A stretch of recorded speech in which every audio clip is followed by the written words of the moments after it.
The flag for him at the little brick church on Ellsworth Avenue, and the wind tried to take it twice before the honor guard's hands persuaded it to behave. It was a raw Thursday in late January in a river town in southeastern Ohio, the kind of cold that makes sound travel farther than sense. The man in the casket was Eamon Ridge, a volunteer firefighter and the sort of neighbor who shoveled 2 extra porches without mentioning it later. The service ended at 4, the last handshake landed at 4:20, and by nightfall, the street had gone back to being only a street.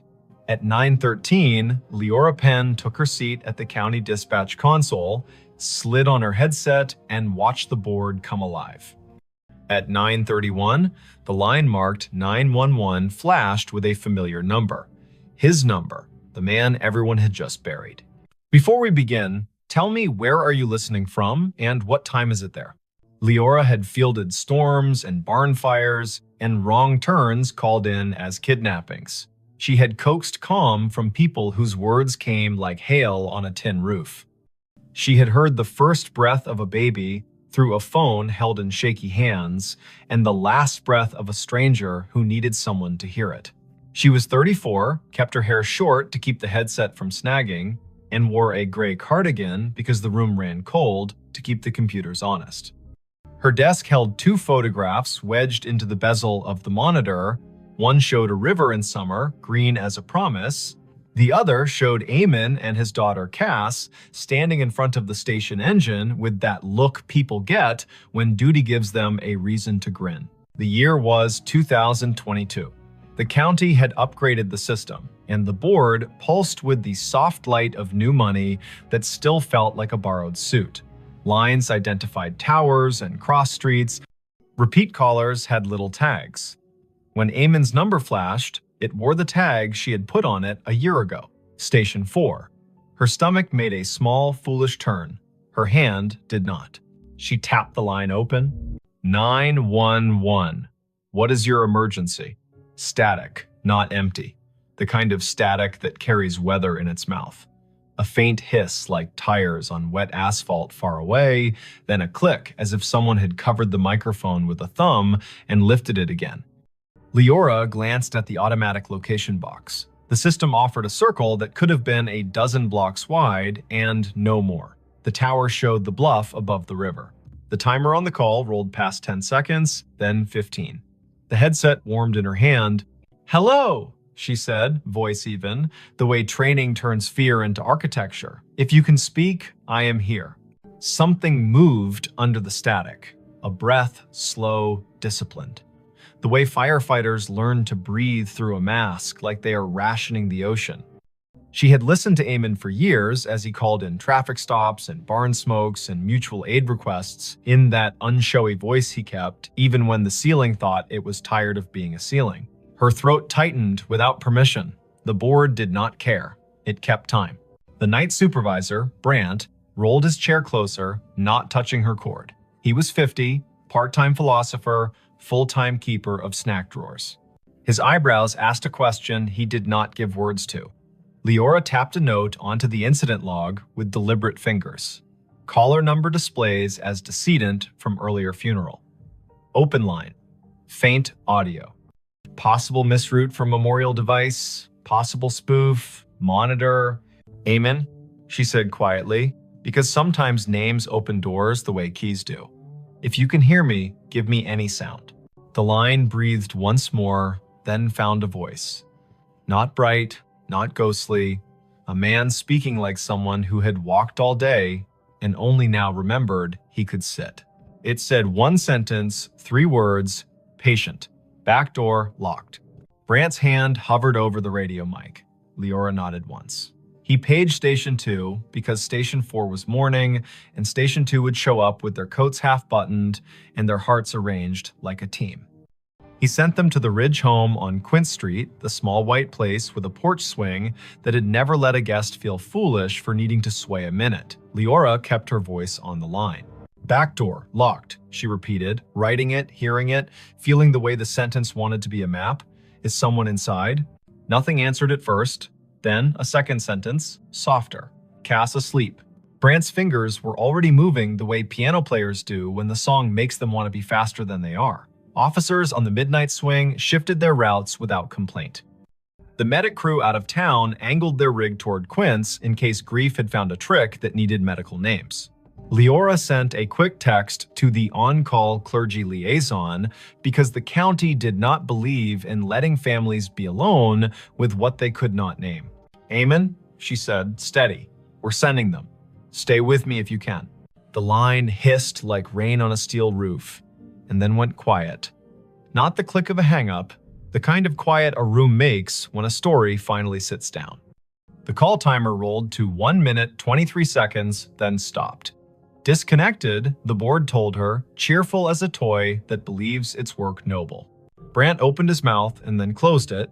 He reached for his coffee and decided it was the wrong kind of night for coffee and reached for water instead. Leora sat very still for a moment and felt the way adrenaline stands up in your body and refuses to sit until you give it a task. She gave it the task of listening.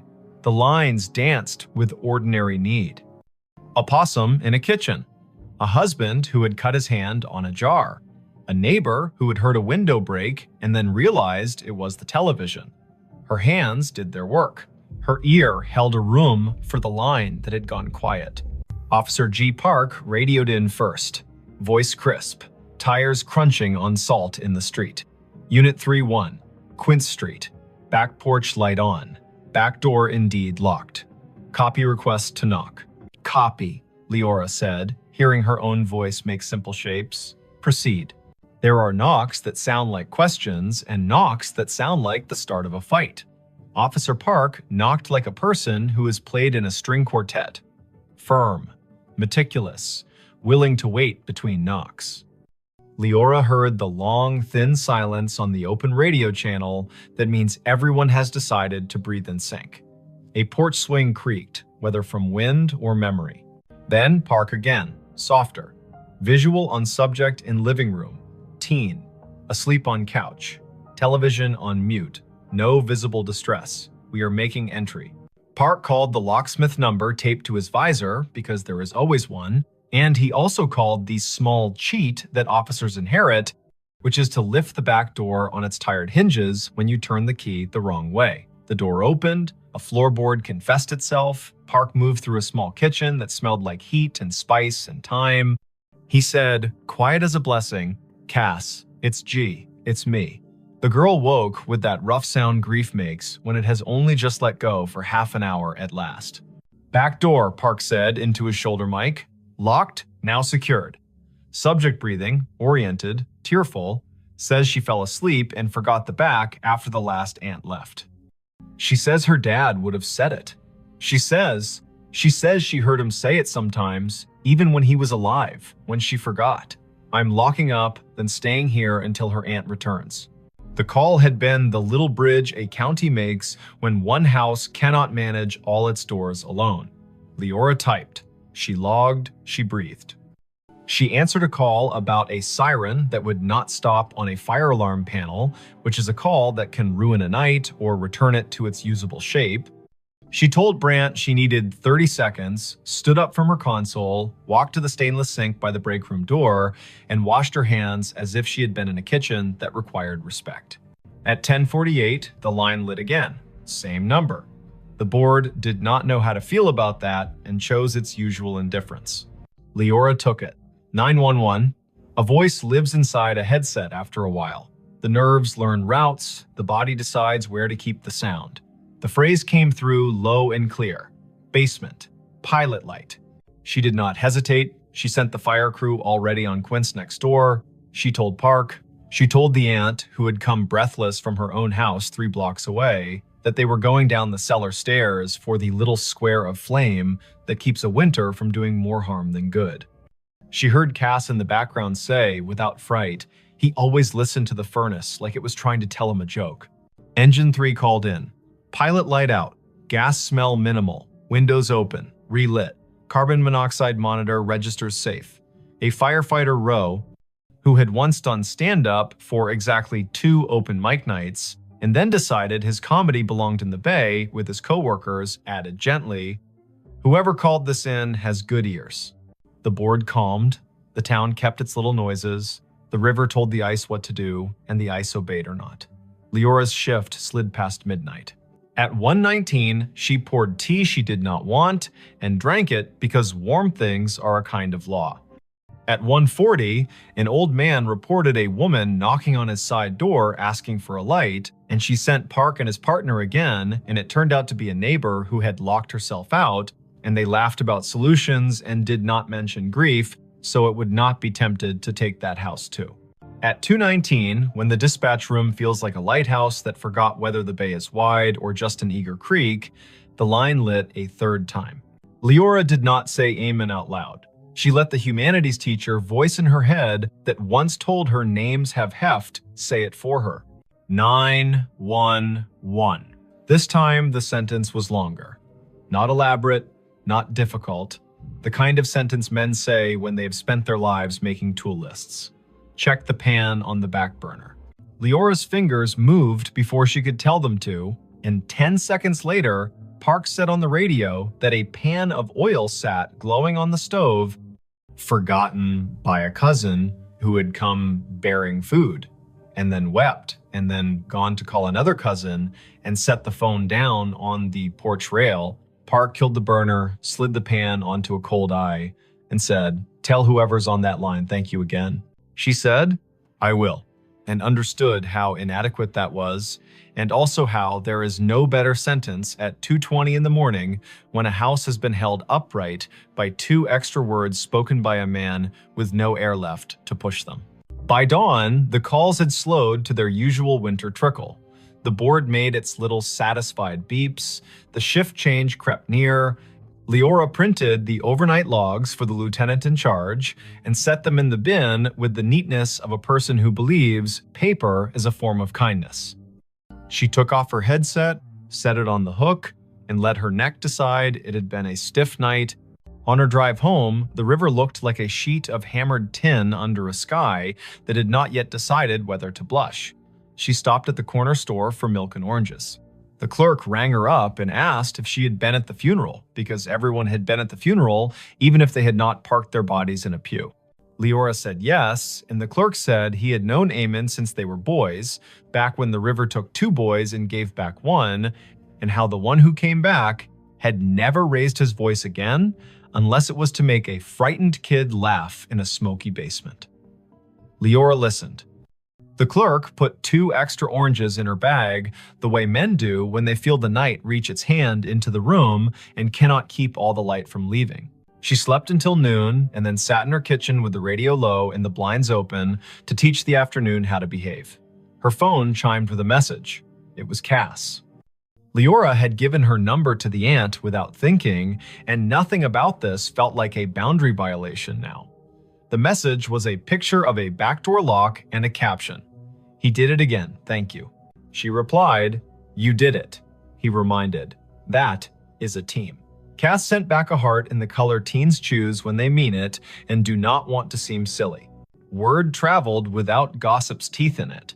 People told each other the version they could bear. Some said the call after the funeral had been a trick of towers, an echo, a message scheduled by a grieving mind that had set a reminder on a phone. Some said Eamon was still doing his rounds, making sure pilot lights and pans behaved. The chaplain said he did not know the mechanics of it and did not care, that love gets to serve in whatever uniform it likes. The fire chief said quietly to Leora, "If my number ever lights your board and I am not in a position to help myself, send the crew. I will not be offended if you use my name to get them there faster." It is Wannon. The next week brought the kind of snow that erases the edges of things. Leora worked 3 overnights in a row and learned to sleep in squares of 4 hours like a cat. She took a call from a man who had found his wife on the floor and guided him to count and compress, and the medics arrived before the counting rasped the hope out of his voice.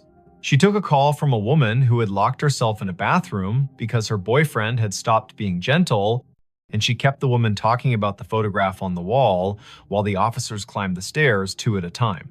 She did not think about the line until it lit again 2 Fridays later at 1 in the morning. She kept her voice clean.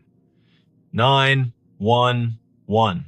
Eamon's voice came again, thinner, like a person speaking through a scarf. It said, in a tone part instruction and part apology, "Box of matches in the junk drawer beside the oven. Throw them out." She told Park. Park went. He opened the drawer and found a box that had wicked itself damp and mean. He took it to the back porch and soaked it and binned it, and then came inside and wrote a sticky note for Cass that read, "Your dad told on you." She woke to it and laughed in that shocked way laughter has when it has been given back its license to exist. Not every call was that kind. Once, the line connected, and all Leora could hear was faint wind and the hollow tick of a cooling engine, and she understood, without needing the lieutenant's later confirmation, that this had been the night the station bays opened, and Eamon's truck had been driven back from the long, slow procession, and the engine had clicked in that language. Machines use to admit fatigue. Once, the line carried only a sound, like boots on gravel, exactly 3 steps, then the pause of a man looking at a sky he used to know from a ladder truck. Once, nothing came at all. And still, she stayed on the line the way you stay on a porch after a friend has gone inside, just in case one more sentence needs to come out and walk around in the air. Spring loosened the river. April made the churchyard look less stern. Cass finished school with a concentration that made her teachers write small notes on the bottom of her papers. "You have turned into a person who trusts herself." Leora saw her at the station on an open house Saturday, and the girl hugged her the way nieces do their aunts without asking for the right to be related. They stood under the engine bay's great door and listened to the way small kids treat sirens like musical instruments when given permission. Cass said she sometimes still heard it, the way a voice comes into a room without needing to open the door. She said the voice had told her to bring in the porch rug before a thunderstorm that would have flung it across the block. She said the voice had told her to drink water before her stomach had the language to beg for it. "What do you think it is?" she asked, not demanding that it be a ghost or an algorithm. "I think you live in a county where people answer one another when called," Leora said. "I think sometimes lines open from one room to another because the rooms were built that way by love. I think if we say it out loud too many times, the day will get shy and pretend it never happened. And I think your dad trained his whole body to go when someone needed a sentence, and I do not know what training looks like later." Thanks for watching Allen's To Help Pray. Cass nodded as if she had been offered advice about lifting with her legs, not her back. She put her hands on the engine's bumper like a kid checking the pulse of a whale and whispered thanks in the dull shine where she thought it might carry. The last call came in July, on a night that smelled like cut grass and the electric promise of storm. The board was quiet. Brant had his feet crossed at the ankle, the way he did only after midnight when the county behaved. The line lit. Leora took it with the care of a person accepting a candle in wind.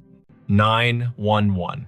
There was no static, no breath, only a single word, perfectly ordinary, soaked in a patience she would remember until the last hour of her life. Enough. "Enough what?" she asked. Back straight, pencil ready. The word came again, a thought set gently on a table. Enough. Then a long exhale, the temperature of a day in which someone has put down a tool they are proud to have used and is ready to wash their hands.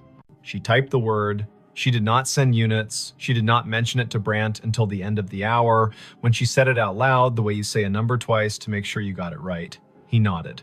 He threw a cough drop to her like a baseball, and she caught it and laughed because bodies insist on living. There were no more calls after that. The system reassigned numbers as systems do. The board forgot how to glow with that tag.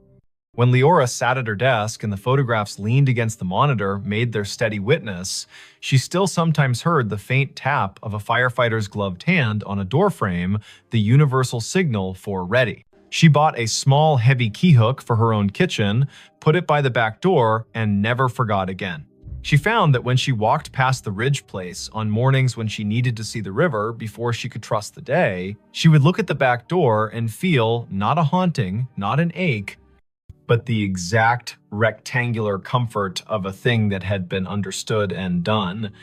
If this kind of thing ever happens where you live, if a phone rings after a set of shoulders in town have lowered themselves to the work of grief, if a name appears on your console that your heart wants to call impossible, do what Leora did.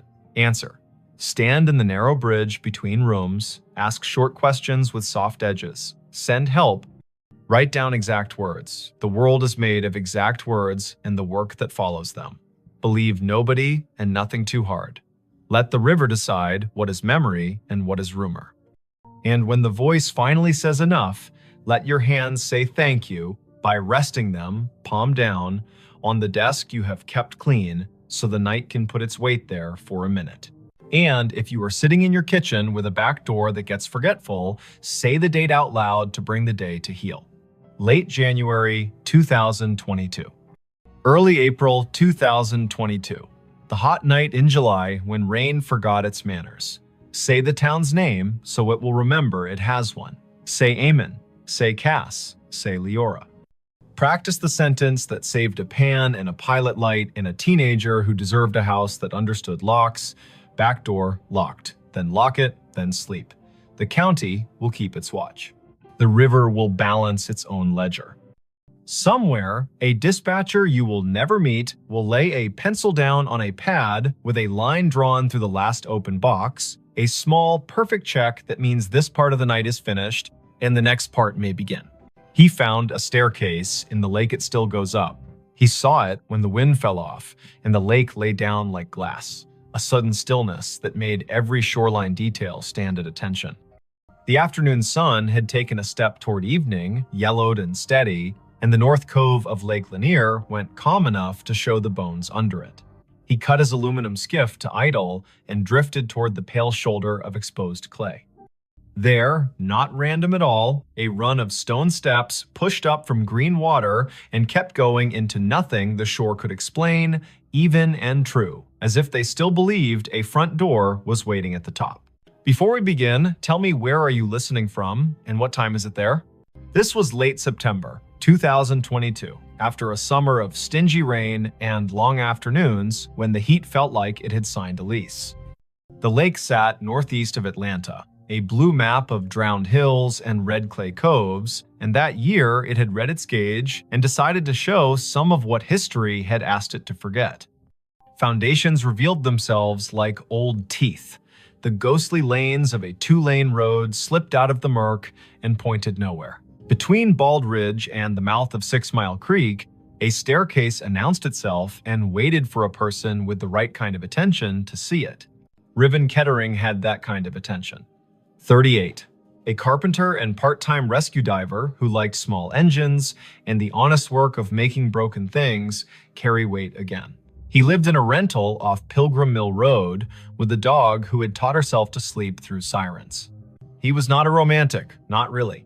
He was the kind of man who listened to what a hinge said when it wasn't being looked at. The lake had been a job and a solace for him since he moved down from the foothills of Tennessee a decade earlier, and on afternoons like this one, he took his old skiff out to idle over the drown. The staircase began 3 steps below the surface, pale rectangles set into the clay, then climbed above waterline, slick with algae, where yesterday had touched and left. 12 risers showed drop. They marched up the bank as if they had no intention of stopping, then continued past where stone ended, the air holding their measure with a confidence that made nothing in Riven's head feel quite steady. He nosed the skiff forward until its snub bow made a soft knock against the lowest dry riser. The hull and the stone talked for a second, low and hollow. He stood, keeping knees loose, eyes at a level where you can decide a thing without pretending it's not, pretending you first.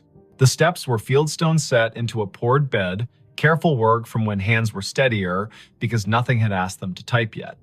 He could see where the mortar had let go, hairline by hairline, and where a leaf had chosen to become fossil rather than compost. He stepped out. The rock took his weight with a small, agreeable groan. He climbed, counting aloud the way you do when a rhythm wants to prove it's a law. 7, 8, 9. A wet line at his ankles where he had waded the shallow to push the skiff in. 10, 11, 12. He stopped where stone ended. The sidewalls rose one more course and then gave way to air. Ahead of him, nothing. Above him, more nothing. And yet his right foot, when he slid it forward with the caution of a man who had once fallen through a rotten porch and did not intend to audition for that pain again, found resistance. Not stone, not water. Not empty. A density like stretched cloth, like cold-pressed sugar, like a stare that remembered itself and refused to forget just because the lake had been told to be a lake. He drew his foot back, scalp prickling, breath in a pocket he didn't want to open too fast. He looked around to see if anyone else had been presented this joke. No one. In late September, a Tuesday can make a cove your private chapel. Far out, a pontoon boat moved like a floor with music on it. Closer in, a blue heron had made the stump of an old post into a claim. Riven set his palm above the end of the stone into the air where a banister would be if someone had finished the thought. He felt nothing until he pushed a hair past what he thought was safe. Then he felt a boundary, the exact height of a handrail in a code book he could recite. He smiled despite the way his heart had decided to pick up the tempo. Something here hadn't drowned entirely. Something here had decided to keep going up. He does not scare fast, Riven. He is a man who has gotten into dark water at night, kindly, and come back calmer for it. But he respects a place with a memory. He went back down the 12 risers and climbed into the skiff and sat with his hand on the tiller and let the lake tell him if it wanted him to be braver than his grandmother would approve. The wind was a rumor now. On the far shore, a transformer hummed with the stale sweetness of electricity. He turned the motor off and drifted with his fingers brushing the gunwale and felt for the old current under the new. A loon called once out in the main channel, the syllable bending toward a kind of loneliness that doesn't need an audience. Riven looked back at the steps. The air above the 13th riser shimmered, a trick of light or a rule he hadn't been told yet. He swore softly in the old way that buys you permission to try again. He pulled the skiff onto the red bank, tied it off to a scar of root, and went back up the 12. He did what his hands knew to do. He turned a coin on its edge and rolled it along the last stone. When it tipped forward into air, it did not fall. It sat against nothing, as if pressed to a glass he could not see. He slid it forward with one finger and felt it drag over an edge. He slid his boot after it and met a tread that had weight. He put his full foot down and his bones agreed that physics had not been insulted, only invited to a different kind of party. He brought the other foot up. He stood on the 13th step of something that existed without confessing to the eye. He took one more. 14. He stopped. He is not a fool. He turned to look at the lake, which does not care if you find it holy or treacherous, so long as you understand which mood it is in. The cove held its breath. He stepped backward down the 2 air treads with a caution that felt like a prayer you say without agreeing you're saying it. He stood again on stone that had no arguments and breathed the kind of breath that renters of boats make when the motor coughs once and then forgives you. Lake Lanier carries stories the way clay carries footprints. Old towns lie under it, old churches, the ghost lanes of Old Federal Road. People will tell you about a stalled truck on a fogged bridge and a handprint on the back window after, about divers who won't go down a second time because they looked through a school of crappie and saw a porch swing move. Some of that is what happens when humans leave water to be the keeper of their history. Some of that is people being lonely and needing their fear to wear a costume. Riven carried none of those stories in the silly way. He carried them the practical way. He knew people had been told their land would drown for the good of cities they would never see, and some of those people had said their names into the bank and put rocks one on another to make the land remember. He went home with the staircase in his notebook and in his knees. He did not say the shape of it to the bartender at the place on Brown's Bridge, who called everybody chief. He did not post a photo because the lake punishes people who turn it into spectacle. He slept badly and woke before his alarm and made coffee meaner than necessary and drove back with a coil of thin rope and a chalk box and the tape measure he used when perfection had to be part of the bill. Morning Lake, blue as breath. The skiff skittered over wind ruffles and slid into the cove willing. He tied a chalk line at the last stone and played it out up the air, marking nothing with blue dust that caught in nothing and hung there like a trick. He laughed once, quietly. He measured riser height with the tape and found consistency that would have made a county inspector nod. He tied a loop in the rope and lowered it down the near face of the steps. The loop sat against an invisible edge and held, not tight, not loose, as if politely told to wait. Half an hour went by that way. Numbers, angles. The carpenter in him building a drawing that would keep his fear inside its lines. When he finished, he sat with his back against the sidewall and let his head find the cool of stone that had learned shade. The world stepped closer. From somewhere he could not triangulate came a sound that reminded him of a bicycle bell rung just once. In politeness, he stood. The sound did not come again. He walked down the 12 and waited on the shoreline while the lake decided whether to ignore him or to grant him more. A woman called from the top of the red bank. Riven looked up. She was tall and rangy, mid-40s, wearing the kind of straw hat that makes a person look like they know how to move in weather. She carried a camera with a strap that had been repaired twice and a notebook bulging with the kind of paper that did not come out of printers.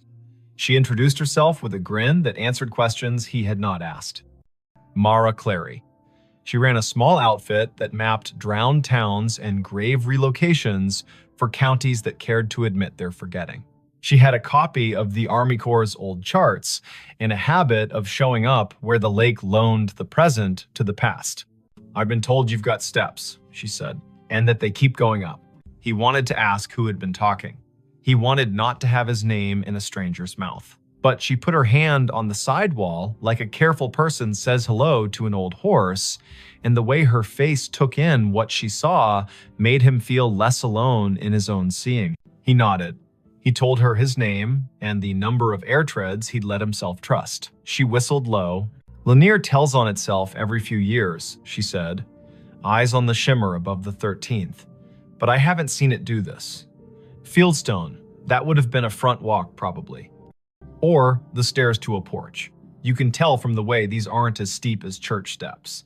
And there would have been a dog who slept halfway up until someone came home at supper." "Everyone says that about any porch," he said, smiling despite himself. "Only because it keeps being true," she said, and laughed like a sound the cove had missed.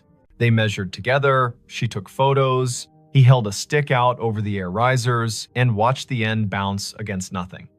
They left offerings the old way. He peeled the paper off a peppermint and set it on the third stone step.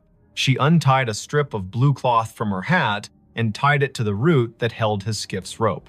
The lake, if it acknowledged that at all, did not show it. She opened her notebook to a page where she had copied in neat letters the names and dates of households taken when the valley was flooded in the early 1960s. 2 farms had sat on this spur, the Sumter place, the Jory place. Sumter had 5 children and a clean way with fence lines.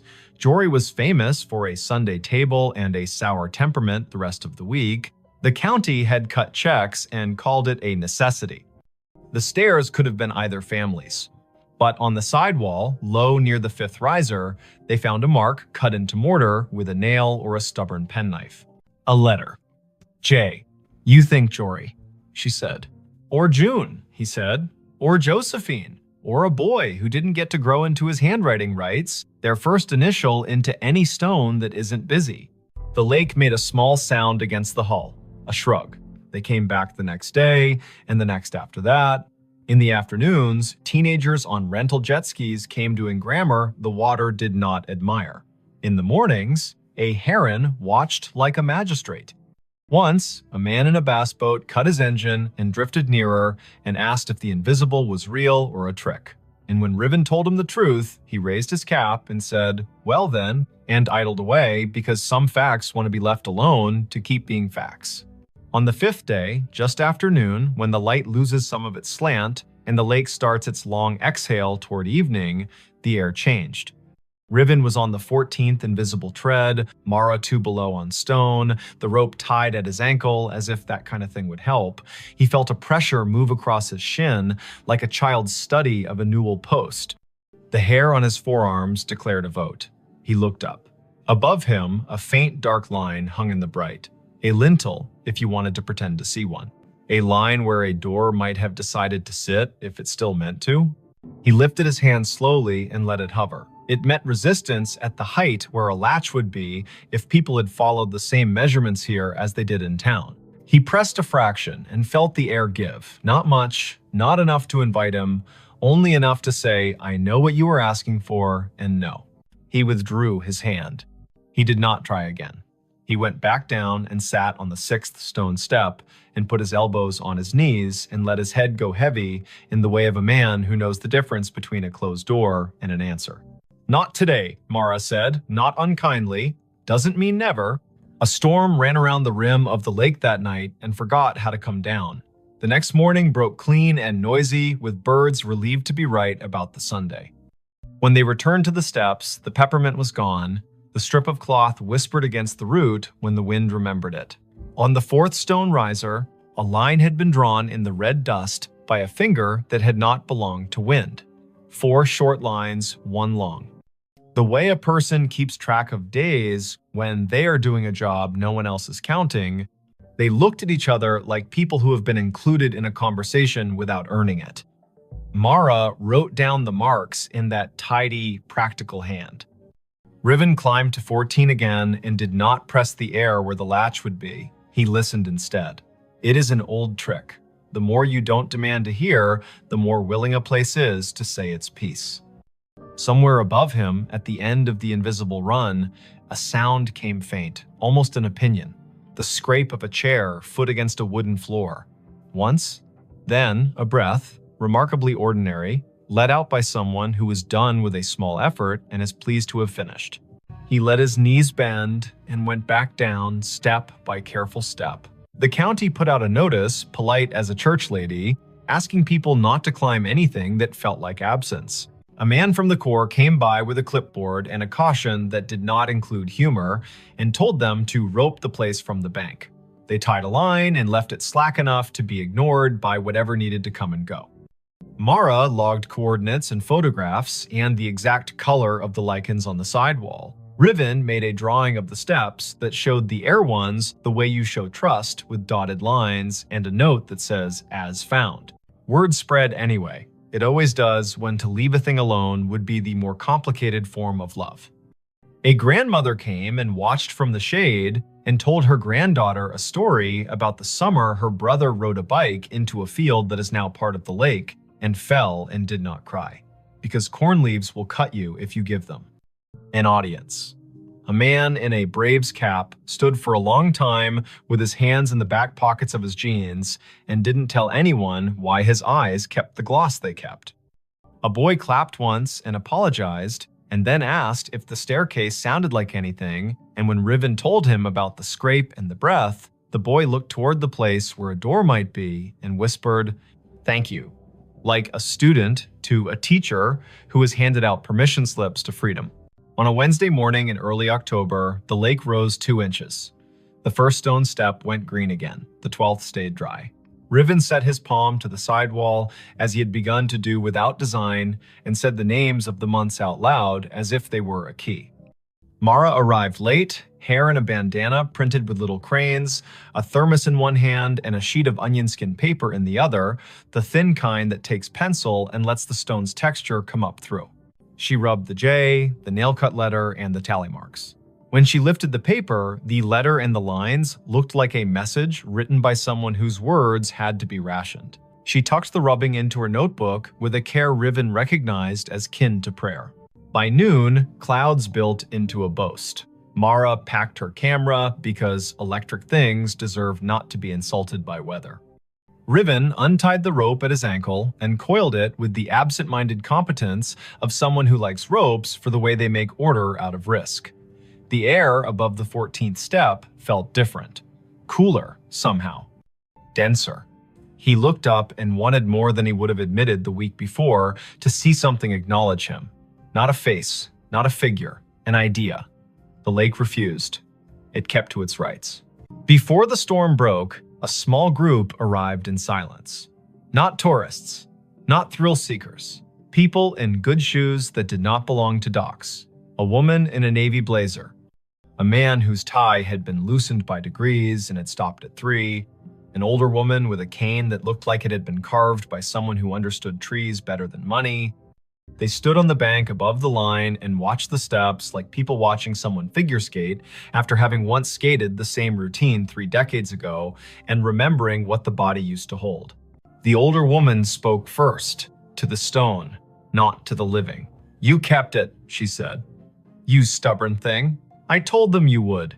She introduced herself when Riven climbed down to the bank with his curiosity plainly showing. Ada Sumter Jory. Not a marriage, she was quick to clarify, but a habit of names borrowed and kept. Her father had been a Sumter, her mother a Jory by necessity and grievance. She had been 10 when the men from the government came and put stakes on the hill and told her they were measuring to make the river useful. She had been 14 when the kitchen was dismantled and stored in a relative's shed, and the porch chairs were put on a truck without the porch. She had been 15 when the lake finally climbed to the 7th stair and the dogs refused to sleep where they had always slept and had to learn ground new as $1. "My granddaddy set those stones," she said, chin lifting toward the steps. He knew the grade by eye. House stood there. She pointed at the air, ran long that way. Kitchen at the back, where mornings were honest. Stairs to the sleeping rooms tucked in right of the door. He told me we build stairs for coming and going and for waiting. That last part is where the world gets the math wrong. She cleared her throat once, a small thing that meant a larger thing had moved through it. "My brother wrote his letter J in the mortar before it set," she said, and smiled fully for the first time. He was 5 and mad because he had not been allowed to carry a stone and needed to have done something the porch would remember. They watched the lake together as it considered which forenoon belonged to which afternoon. Mara showed Ada the rubbing, and Ada put her palm on the paper like a hand over a baby's sleeping flank. "He stayed mean," she said of Jory, but without any real heat. But he loved that stair. Sat halfway up when he had nothing to do and the weather had nothing to argue about. Played that little bell you keep hearing because he liked the neatness of a sound that stops when you take your finger off it. The storm arrived, they covered what needed covering, the skiff rocked and complained, and then remembered it had been in worse moods and calmed. The rain washed the red dust off the risers and gave them back their gray. The air cooled like a head turning on a pillow to the comfortable side. Ada walked down to the second step and touched it like the forehead of a child with a fever breaking. "Enough," she said to the rain, to the year, to the air that had learned to hold treads. In the weeks that followed, the staircase did what durable things do when they decide to belong to more than one story. It kept being itself. The lake rose and smudged the lower steps and then pulled back like a long breath returned. Riven kept coming because he had begun to like the feeling of leaving a place better than he found it by doing nothing but listening the way a well-made chair listens when a tired person sits. Mara wrote a piece for the County Historical Society that began with the sentence, "There are places we drown and places that refuse." Ada came twice more and told the stair her brother's best and worst. And once, on a bright Sunday, when the buzz of outboards sounded like cicadas pretending to be important, she brought a tin of biscuits and left one on the 3rd step because her mother would have called it manners. On a morning in November, the air thin and brisk, frost like pale sugar on shaded clay, Riven came alone. The lake had taken back an inch, the first 2 steps glowed green. He stood at the foot and waited the way you learn to wait when you've been given more than you asked and are smart enough not to get greedy.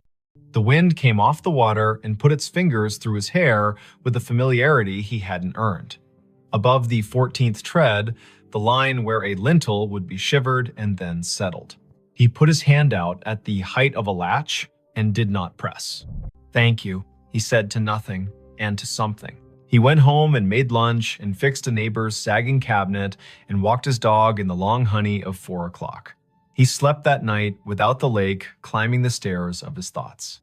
He dreamed he was sanding a handrail he could not see and woke with the particular ache in his forearm that tells a man he did a good day's work in the world that matters and the one that does not need him but lets him in anyway. If you go out to Lake Lanier on a fall day after a long dry, when the wind has the courtesy to lie down and let the surface polish itself, you can find the cove if you know who to ask and you promise out loud not to bring a ladder. The staircase will be there, stepping up from water into air with the patience of a body that has learned not to argue with time.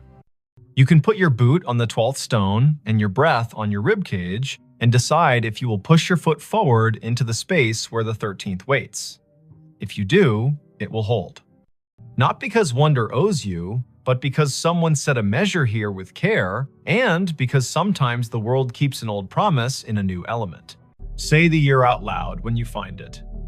2022. Say the place by its names, Lanier and the valley it drowned. Say the people if you know them, Sumter, Jory.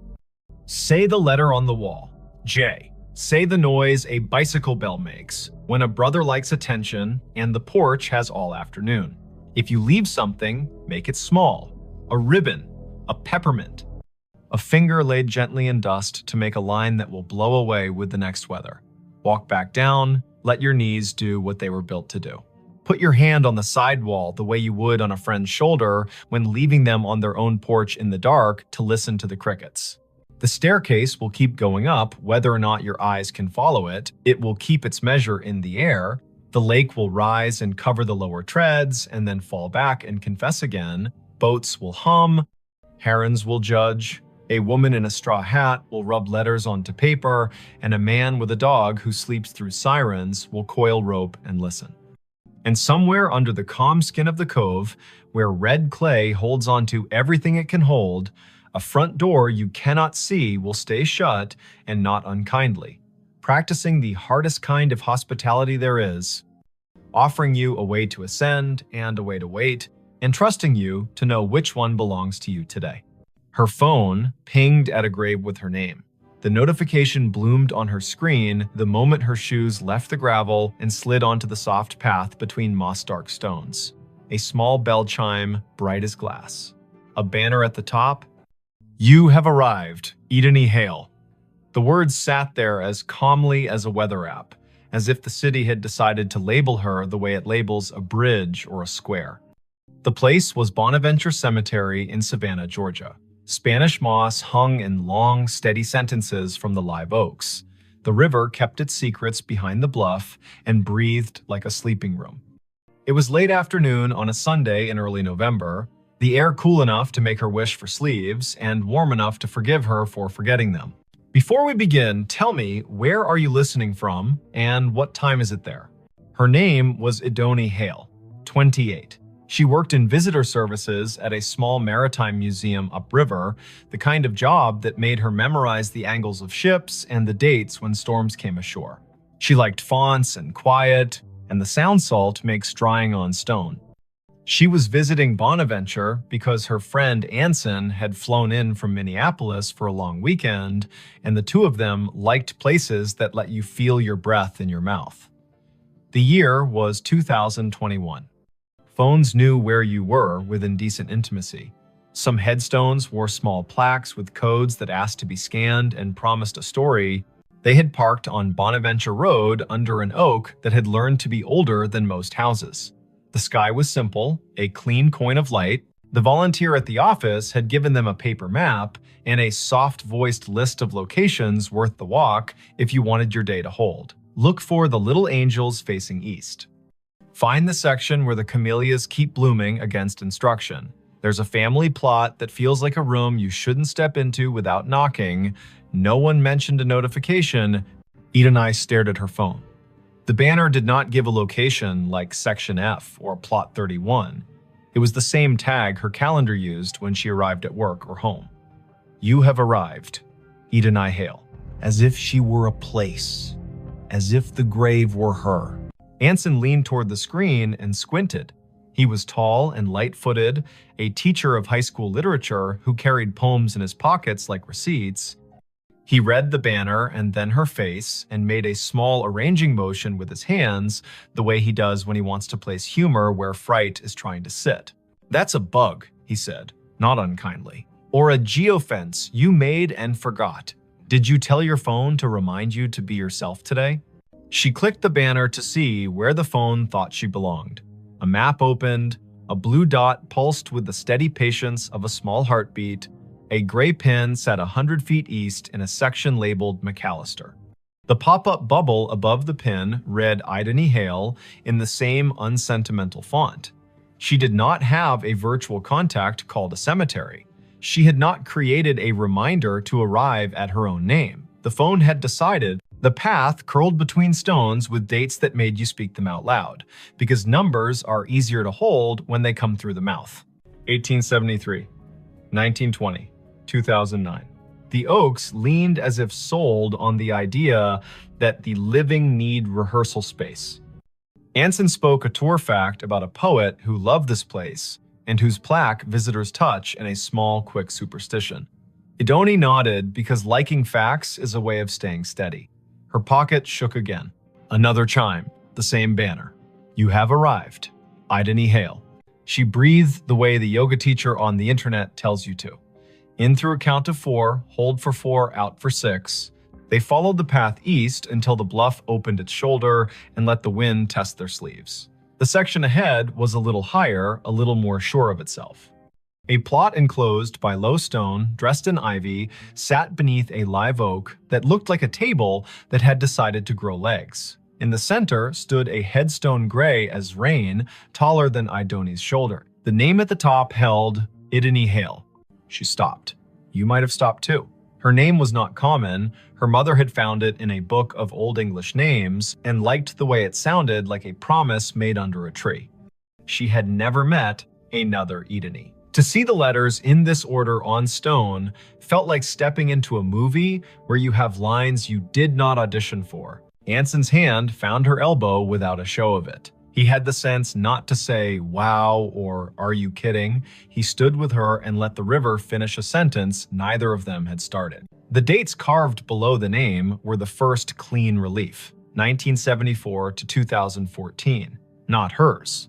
A woman 2 decades older, gone 7 years now. Under the dates, a line that read as Keeper of the Keys. The stone carried a small oval of glazed photo, a face with hair tucked back, eyes steady, a glint of a key ring at the edge of the frame. The oval was rubbed to a shine from fingers, the way love polishes small things while refusing to say it is love. On the right-hand corner of the stone, someone had bolted one of the new plaques with its little square of patterns. Scan to learn more. People who love story cannot resist a square that holds one. Ideni lifted her phone and let the camera see. A link opened without asking for anything. A page built by a memorial service company bloomed. At the top, the name again. Below, a small biography. A life lived with habits, upright and kind. A childhood in Chatham County. A long run as cemetery sexton. The last line read in a voice that felt like a woman sitting on a step with a mug and a warning and a grin. If you need something, tell the ground. It will tell me. While she read, the phone hummed again. Not a banner this time. A little circle pulsing at the top of the screen, the way maps announce a place with enthusiasm. The circle flashed once, then settled. Ideni swiped down to see the source, a calendar reminder with no category. White, titled simply, Arrived. Location, here. She had not written that. The phone, perhaps, had decided the day needed a label, or the small plaque had more to it than the page admitted. Anson said the woman in the photo had librarian eyes. He meant that as a compliment. He pointed at the key ring. He said his grandmother had been a keeper of the keys at a church in North Dakota, and those women know where every grief sits at every hour, the way a night janitor knows which chairs spit gum and which ones sigh. They stood a while. People walked past in respectful silence, guided by a docent's voice that held just enough theater to keep 15 people from wandering into their own daydreams. Spanish moss moved like thought repeating itself. A flake of light rose off the river and fell back as if it had changed its mind about being air. It would have been a good story already finding your own name on stone, a phone that had the audacity to tell you you had arrived, but something else decided to be true. A little tone sounded from the phone, the way sounds do when an app you forgot you had decides to help. It was the noise her AirDrop made when someone nearby wanted to share a photo at inopportune moments. The screen shifted to a dialogue. A file offered to send itself to her. The sender name was a string of letters and numbers that meant nothing. The file name read Keys. Anson leaned in and made his face calm. "Decline," he said gently, "because strangers in public places with quick hands make tricks, and both of them work in museums and have seen every version of the human habit of testing boundaries." She hovered. Decline would be wise. Accept would be a dare. She pressed accept because sometimes you let stories finish what they start. The file downloaded. It was not a photo, it was an audio file, a minute 42 in length. The waveform showed it wasn't silence. She tilted the phone toward her own ear instead of speaker because you don't open a voice in a cemetery loud unless the voice has earned the right. Static first, then the sound of wind combing something thin, then a woman's voice, the age of a woman, who tells tools where they belong and expects cooperation. The voice said, "Dry as a towel and warm as a summer kitchen. If you are standing over me, child, and your name is mine, you can help me keep my promises. Put your phone on the stone and leave it be a minute. It will tell you where to stand next." Anson's eyebrows did a small jazz riff and then tried to behave. "Okay," he said softly, a word that meant, "I am here and I am not going to ruin this with cleverness." Idani set the phone on the flat top of the headstone the way the voice had instructed. The screen slid into its lock. Her reflection replaced her. The oval photo looked past her shoulder the way old photos always do. She counted in her head as a way to keep the childish fear of being tricked from standing up and knocking the ritual with its elbow. 50, 60, 78. The phone buzzed once, she lifted it. The map opened of its own accord. The blue dot had moved nothing. The gray pin had changed. It labeled another grave 30 yards north with a name neither of them had seen on the paper map. Rosin Hale. A second name. Another Hale. The first name was Welsh and not common here. They went because the day had asked enough times to be answered polite. The second stone stood lower, more modest. The granite, a color you could never find on purpose if you looked in a catalog. The dates were older, 1931 to 1999. The epitaph read, "She kept the gate lighted," and under that, in smaller letters, so faint you could only see them when the cloud put its hand over the sun, a line, Rosine was born. Rosine Idris. She married into Hale and stayed. Tell my niece if she comes through here that I see her when I count keys. I am not anybody's niece, Idani said aloud, and then took a breath because she heard the defensiveness squirreled underneath. I mean, not hers. You might be more people's niece than you know, Anson said gently, a man who had grown up with uncles who weren't uncles and yet were more family than the kind that wears your face. They stood while the wind added a signature to the bottom of the page of the day. The river put its shoulder against the bank and leaned. The phone did not ping again for a while. A cardinal went from one branch to another with the purposeful speed of a person who knows where the parts are stored. A group of teenagers trailed an auntie through the lanes, popping gum in a respectful way, which is a regional miracle. Idani looked up Rosin on the cemetery's database because when your heart gets odd, facts make a braid to hold on to. The database was one of those volunteer-built websites that carry the tone of a potluck where everyone brings a dish so exact it shames you for choosing salad. Rosin's entry was thorough. Born Rhonda Valley, came across with parents as a child, settled in Chatham County, married one Mr. Hale, worked checklist after checklist for the electrical union office, sang alto in church with the patience of an anvil, survived by no children, preceded by older brothers, all gone. Niece mentioned in an obituary in 1999 with no name given. Anson made a sound that meant the story had wiped its hands on his shirt and was ready to cook. The phone chimed once more, now with the tone her museum app uses when a beacon in an exhibit hands you a fact. She had turned beacons off last month because being interrupted by history while in history felt a bit like a stage whisper in a quiet theater. She had not turned beacons back on. The screen read, "A note is waiting." A map pinpointed the little brick building the cemetery uses as a workshop for the grounds crew. A path drew itself in blue between the Hales and the shop, like a string in a child's game. They went, Because keys that ask to be found deserve not to rust, the door to the shop was propped with a cinder block the way doors are propped everywhere when the weather learns to be useful. A radio played a station that chose old soul and occasional baseball score updates. No one was at the counter. A bell stood there anyway, the kind that rings a sound like a glass penny. Anson rang it because he likes participating in obvious rituals. A man in his 50s with a badge that read August came in from the back, wiping his hands on a rag that had earned its keep. "You folks need a map?" he asked, then took a longer look at their faces and revised. "Or a minute." "We were by the hailstones," Idony said, and watched the way a man looks when a rhyme finds his ear and tells him it cares. August nodded. "Course you were," he said. "I keep an envelope for that family. Been waiting on who it's waiting on."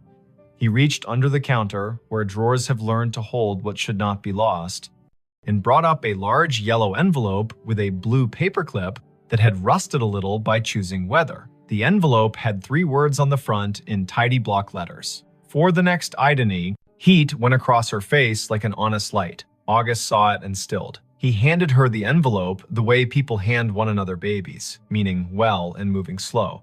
She opened it with her thumb. Inside, 3 items. A small brass key, old, not ornate, with teeth filed like a decision. A folded sheet torn from a spiral notebook, edges soft with years. And a wallet-sized photo of a woman in a blue work shirt with a name patch and a grin you could feel on your back like afternoon Sunday. The patch read, "Idony." The face belonged to the woman on the first stone. The note was written in blue ballpoint in a hand that pressed harder than paper deserves. It read, "Simple. For the next Idony in this county who can hear me the way a key hears a lock. My niece is out there."